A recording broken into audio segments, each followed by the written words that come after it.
Hello, my name is Edgar De Anda with Benibra Pest Control in Westlaco, Texas, and I'm listening to the world's #1 pest control training podcast, the Pest Geek Podcast with Frank Hernandez. Pull out your hose and grab your can. We're about to integrate another Pest Geek podcast. Hi, everybody. Frank Hernandez here, and welcome to the Pest Geek Podcast, bringing you the latest information on pests, products, and politics from today's leading industry sources to help you start, manage, and grow your pest control business. Hey, welcome back. Welcome back to another edition of the Pest Geek Podcast. I am your host, Frank Hernandez, here every day discussing all things pest. And I want to remind everybody to join the Pest Geek Society. Join the revolution of what's happening in the pest control industry. Join us on Facebook, Pest Geek Podcast Listeners Group.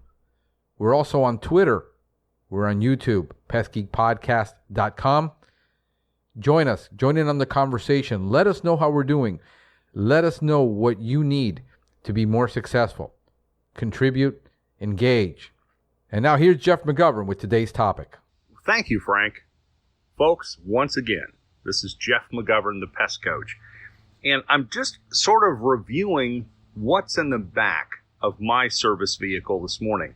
And what I do is keep a vehicle on hand that we've driven for many years that sort of mimics everything a pest control operator would have as far as size and space availability. And I do this because when we review equipment or take a look at technology that we're going to have on the road, frankly, if it doesn't fit a service vehicle, why in the blazes do we have it? You know, a number of years ago, I worked for a very large company, and they had come out with this spectacular piece of equipment that we could use servicing commercial kitchens. It had every bit of modern technology possible. It had ways to reduce the temperature of the materials to make them more effective in certain situations. It was sleek, it was fantastic, and frankly, it looked like it belonged on the set of Star Trek. The only problem was, for all that technology and all those advancements, it didn't fit through the door of a standard back door in the restaurant. In fact, it was so bulky, it was hard to get on and off the truck. And it required a special storage space within the vehicle. Well, that's all well and good, but you know what? If we can't tote it, we can't use it.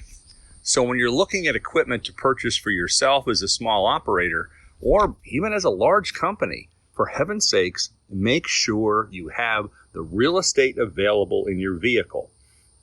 And on top of that, make sure that those things you purchase can be protected. Because if you just toss things in the back of the truck, it's going to get broken. And I saw that over the years where individuals would take, say, a drill from a termite rig and just pitch it into the back of an F-150. Banging around that metal bed, just tossing it in there. And hey, maybe part of the problem was, you know what? It's not mine. I don't care. I just work here. Of course, that's a lousy attitude anyway. But everything needs to have its place. And the way you train people to do that is have a place in the first place. If you provide a vehicle for your employees or you're setting something up for yourself, if you don't provide storage options, you're going to have a mess on your hands. So pay attention to the equipment that you've purchased. Backpack sprayers, for example. Can you easily place those into the vehicle, or do you have to partially disassemble them? Look at the type of top you may be putting on your vehicle. I have friends in the industry that have beautiful looking vehicles, and yet the side doors or the side access panels on the camper tops on their trucks, you can't even get a 1-gallon sprayer through them. They open, but that's kind of a useless thing, which means now the technician has to go from the back of the truck all the way to the front of the truck, under the cap on the inside, instead of just conveniently opening an access panel on the side or a window or a door and reaching the equipment comfortably and efficiently. Because once you get into a situation where you don't have enough room, you start cramming things into place. You start sticking things away in those little nooks and crannies, and frankly, you lose stuff. So what you want to do is take a step back. Look at the vehicle that you're using right now. You're not going to change it overnight. So you have to use the space that you have more effectively. Are you unboxing things before you put them into the truck and putting them into more organizable containers? I know folks that, frankly, are using cardboard boxes to organize their truck. That's not efficient. They get nasty, they break down, they hold odors, they can ruin other products because of their age and decrepit condition. So why do that in the first place? Nothing's worse than opening up a vehicle to a bunch of oddly marked cardboard boxes. It doesn't make any sense. Put the equipment that you have into reasonable containers in that vehicle so you can see what you got. You know, nothing's worse than finding out you've wasted a half a dozen tubes of very good bait product simply because you shoved it into someplace you couldn't get to it and it was ruined. The other thing you have to be careful of is how you store things based on the weather conditions that you're encountering as you work throughout the United States. You know, I live in Florida, and I'll tell you, the inside of the truck box on my Ranger probably gets in excess of 150 degrees. Heck, I could use it as a heat treatment chamber for bed bugs, probably. But you know, even I'm guilty of making mistakes. I remember one time we were working with a product that was temperature sensitive. It was giving us superb results. And I grabbed some material out of the truck, not realizing that the box I had in my truck box, I had inadvertently left a container in there. Excuse me. So we're talking an expensive product. I was in a hurry. I put what I thought was an empty box into my truck box to get it out of the way. And sure enough, the next morning I went in there and looked.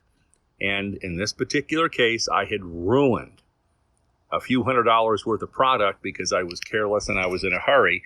And I had it in my own personal heat treatment chamber in my Ranger. So you have to be careful how you store stuff.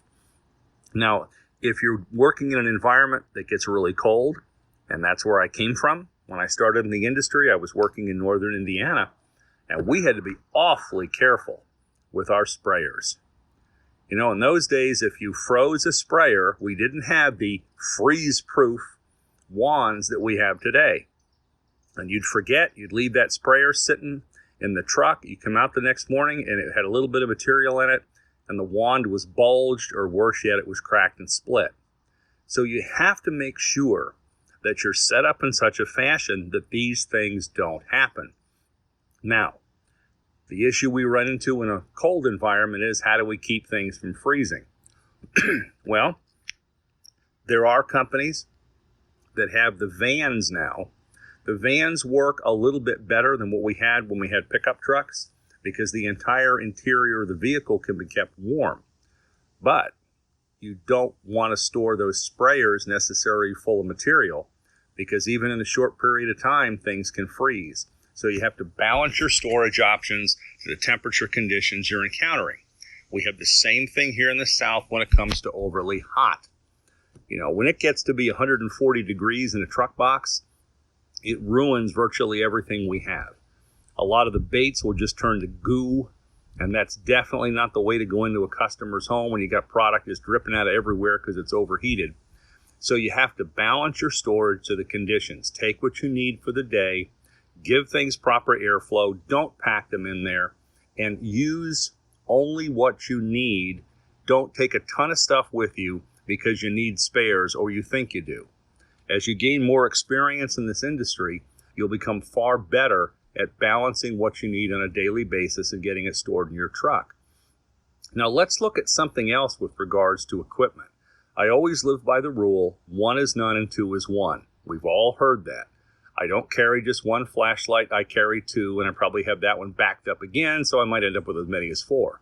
I also have spare batteries, and I have spare bulbs where they are necessary, although frankly at this point with LEDs, I think I've just about 100% converted to where everything I have in the way of a flashlight is LED. I can't think of anything bulb related I have except some specialty equipment, so the bulb thing is kind of out of it right now, but you need spare cells. And in fact, a lot of our new flashlights will charge when you plug them into a USB port, which is kind of cool. Now, with regards to clothing in that vehicle, You always want to have a spare set of clothes. Whoa, why do I need that? Because sometimes we get messy during the day, even though it's not chemical. If you've gotten yourself all funkied up because you were in a nasty apartment, a filthy home, maybe you'd gone into a restaurant, you're greasy and dirty for one reason or another with an extra service call, you need a spare uniform because your next customer deserves the finest looking service employee they can get. And having that spare uniform assures that you can make a fully professional call even after you've trashed yourself. I also like to see jumpsuits or crawl suits. The ones from Mattress Safe that you guys see me wearing at meetings and such, I really like those as a finished area coverall because when I'm going into some place that's funky, if I slip that on over my street clothes, it still breathes beautifully and I can go in and out of some pretty foul places and I can just take that suit off and put it back into its pouch and my uniform or my street clothes are fine. So that's definitely a consideration in keeping yourself neat and clean. Once again, with safety equipment, 1 is none and 2 is 1. Carry a couple of masks. Carry spare filters. Carry eye protection. I usually have a couple of pairs of safety glasses in the vehicle, just in case. And I also carry sunglasses to work. And they're not just meant to be left in the truck. For those of you that have worked on rooftops, on top of commercial buildings, if you have to go out on that surface in the daytime and you open up that roof hatch, prepare to be blinded. Put your sunglasses on and then go out on the roof so at least you can see and not stumble over the edge. And as always, yeah, I got a spare pair of sunglasses too. When it comes to tools that you might carry in your pocket, we've had sessions on this before. I got a couple of multi-tools kicking around the truck. And this past week, I did talk to the folks at Gerber, and they're supposed to get back to me because apparently they make a factory knifeless tool now. And it's made for people working in airports and in restricted environments. And I think that's something the pest control industry needs. Because I've talked to folks that service schools and come to find out that even if their Leatherman or Gerber tool with the knife blade is left in the truck, they're violating rules and possibly laws because that weapon is on school property. So you may want to consider these knifeless tools for those situations where you're going into those environments. So this was just a quick run through, me rambling on as I stare at the back of my truck, looking for ways to make what we do better. And certainly we can talk about spray rigs and the big stuff in another session, because I realize you guys have got work to do today, not listen to me. And we'll cover that in a future podcast. And so with that, this is Jeff McGovern, the Pest Coach. And Frank, I'll turn it back to you. We hope you have enjoyed this edition of the Pest Geek Podcast. Have a pestacular day. Thank you for listening to the Pest Geek Podcast. If you have enjoyed the Pest Geek Podcast, please give us a rating, write a review, or subscribe to the channel. You can join the Pest Geek Society by visiting pestgeekpodcast.com. Thank you for listening. See you next time.